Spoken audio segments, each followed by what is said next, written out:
Hi. Thank you for the opportunity to speak a little bit today about Road to Recovery. Road to Recovery is an organization that's dear to my heart. I actually first heard about it at the outbreak of the Israel-Hamas war.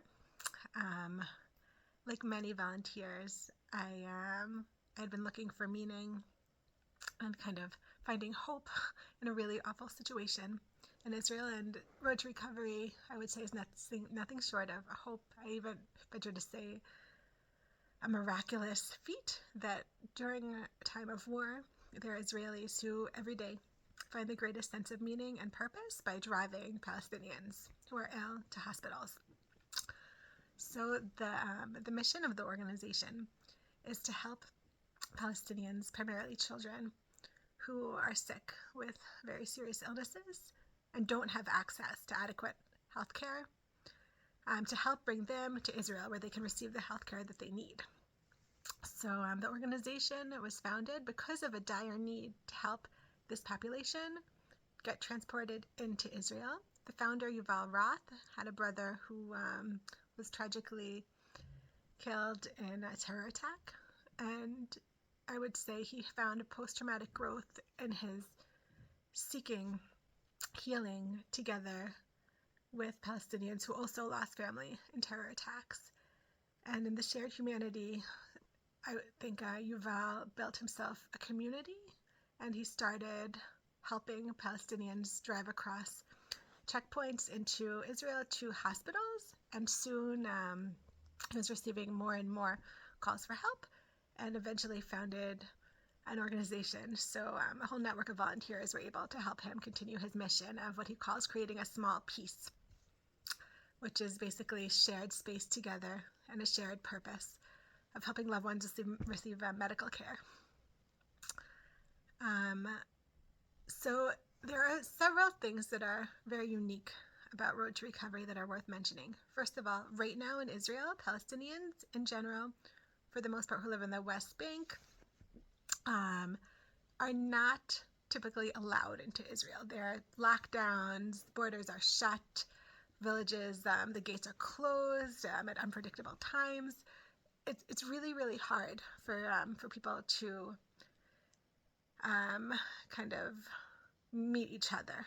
The Israelis and Palestinians who typically met in Israel because the Palestinians came into work aren't meeting some of their colleagues anymore because the work visas were canceled. The only Palestinians who are given consistent access now are people who are ill who need to get to hospitals. So we are the only peace-promoting organization that allows an encounter between Israelis and Palestinians during a time of war. I think that's really, really important, especially considering the day after, when hopefully this war will end. We're really helping promote peace from a bottom-up perspective, from fostering interpersonal connections. And I think also from where Israelis stand, it really gives them a sense of remembering that not everybody who's different, not all Palestinians are the same. There are definitely people there who want peace, and same for Palestinians. Not all Israelis are soldiers.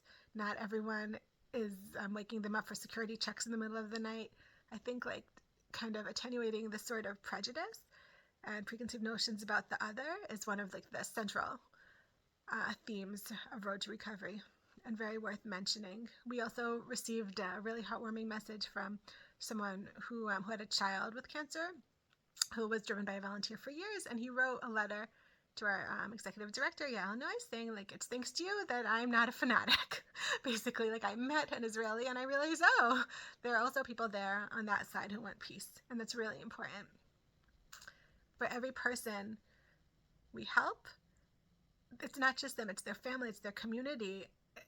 There's like such a wide impact.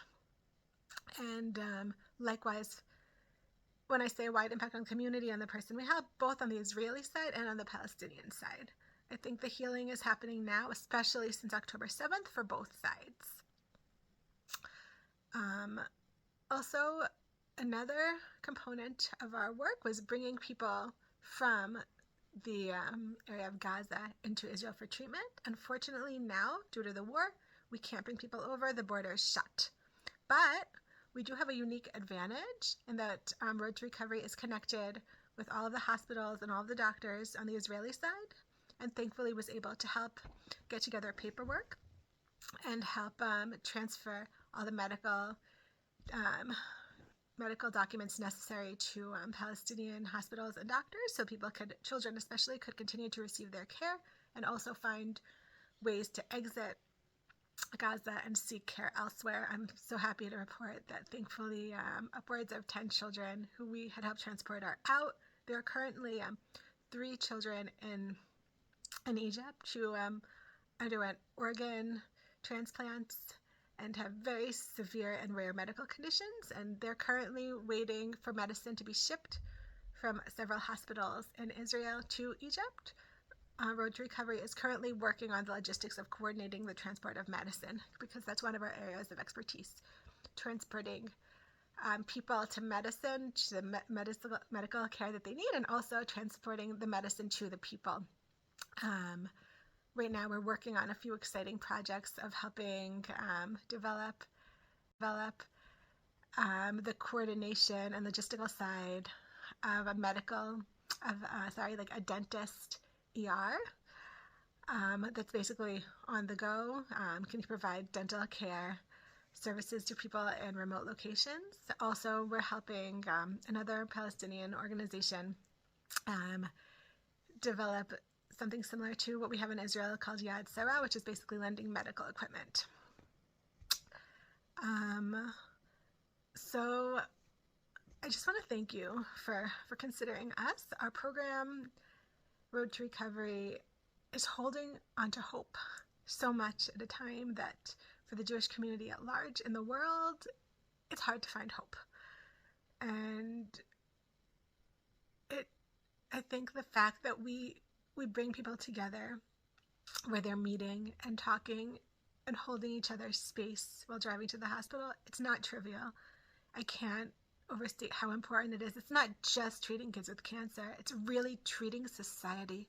It's really helping cure the prejudices and the deep-seated lack of trust between peoples in Israel. And I think it's one of the most worthy projects going on right now in the country, and I really hope you'll consider furthering your support. Thank you so much, and if you have any questions, we'd be happy to provide information or anything else that would help you understand what we do. Thank you so much. We appreciate it, and God bless.